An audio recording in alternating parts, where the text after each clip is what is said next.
Berdiri megah di pusat kota Jakarta, Masjid Istiqlal sendiri menjadi lambang kebanggaan dan juga lambang kemerdekaan bagi bangsa Indonesia.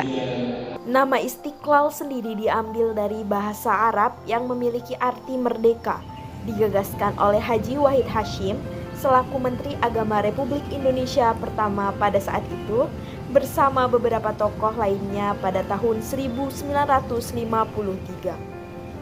Pada awalnya, penentuan lokasi masjid menimbulkan perdebatan antara Presiden Soekarno dan wakilnya Muhammad Hatta.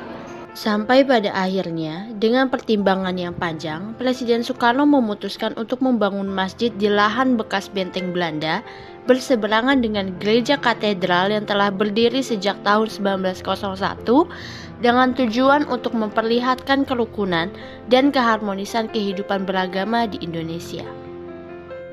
Proses pembangunan Masjid Istiqlal ini memerlukan waktu hingga 17 tahun. Diresmikannya pada tanggal 22 Februari tahun 1978 oleh Presiden Soeharto. Biaya pembangunan masjid diperoleh terutama dari APBN sebesar 7 miliar rupiah.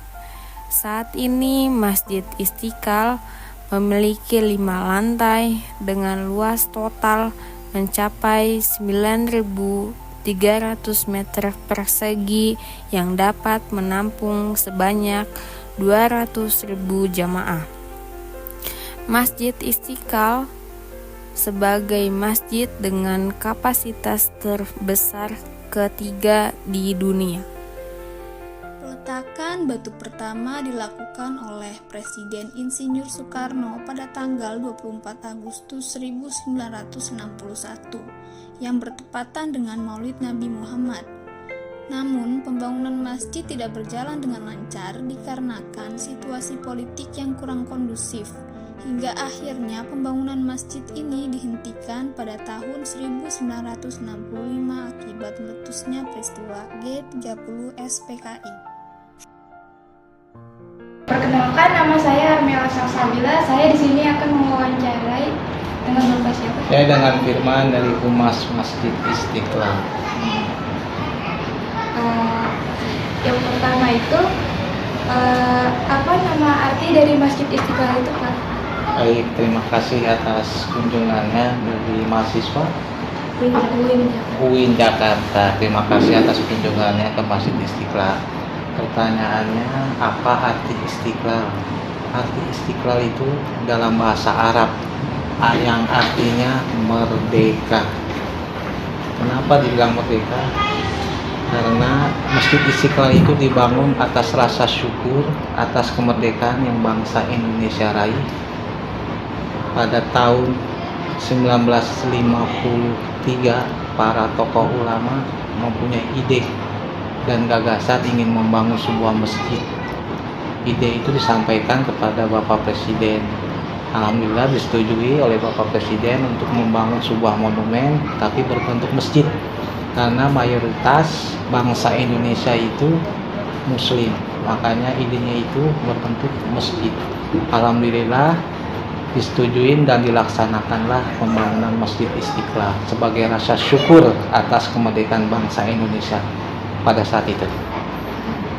Baik, kalau untuk layanannya apa saja yang ada di Istiqlal itu, Pak, untuk pengunjung? Ya, untuk layanan kita banyak sekali ya. Kita layanan yang pertama kita ada turis mancanegara yang ingin melihat masjid secara keseluruhan, karena Masjid Istiqlal ini masjid toleransi. Dia begitu interest untuk melihat masjid. Itu dari segi wisata turis asing mancanegara.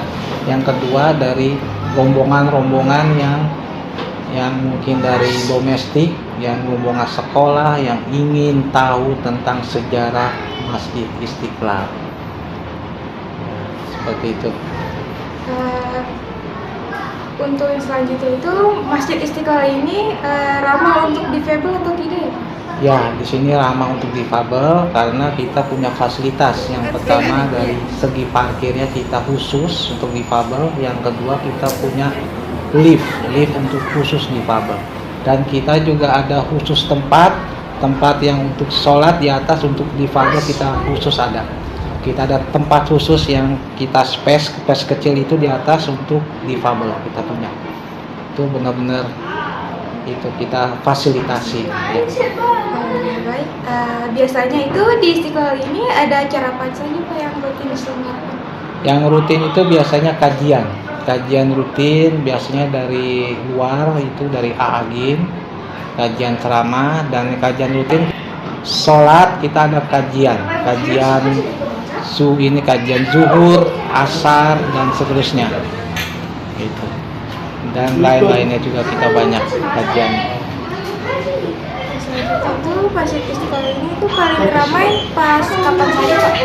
Istiqlal itu paling ramai pada saat Ramadan, yang kedua pada saat hari raya, dan yang ketiga pada saat kurban.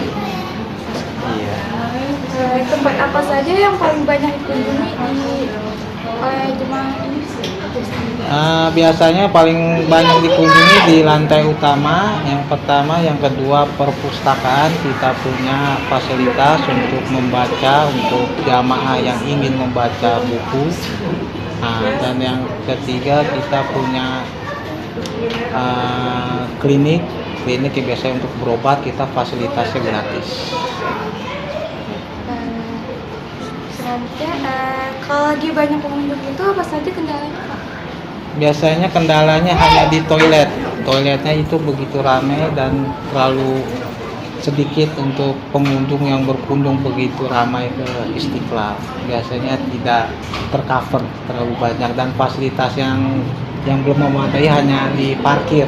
Kendalanya hanya di parkir, bus yang belum bisa parkir di dalam parkir di Istiqlal ya. Beberapa mode transportasi yang telah kelompok kami coba yang dapat mengantarkan menuju ke Masjid Istiqlal Jakarta. Di antaranya adalah mode transportasi umum dan juga mode transportasi pribadi. Untuk mode transportasi umum yang pertama yang telah kami coba yaitu mode transportasi menggunakan kereta komuter lain. Para pengunjung yang ingin berkunjung ke Masjid Istiqlal Jakarta bisa berangkat dari stasiun terdekat untuk kemudian menaiki peron menuju ke Jakarta Kota, lalu turun di stasiun Juanda, lalu melanjutkan perjalanan dengan berjalan kaki sejauh 500 meter menuju ke Masjid Istiqlal. Lalu mode transportasi umum yang kedua adalah menggunakan Transjakarta dengan beberapa koridor yang disediakan, lalu turun di halte Juanda. Lalu, mode transportasi terakhir yang telah kami coba adalah menggunakan motor atau kendaraan pribadi.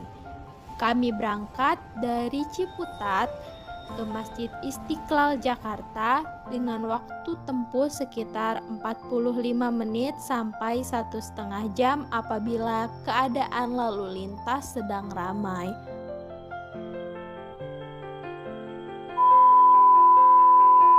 Halo guys, aduh, cepet, HP gue jatuh guys. Tara, kita sedang membuat opening video untuk nantinya di crop terus dimasukin ke YouTube. Ya, telah kami menjadi para gembel dan gembela. A few moments later.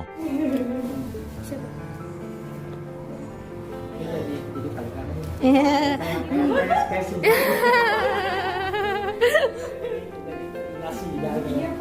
langsung.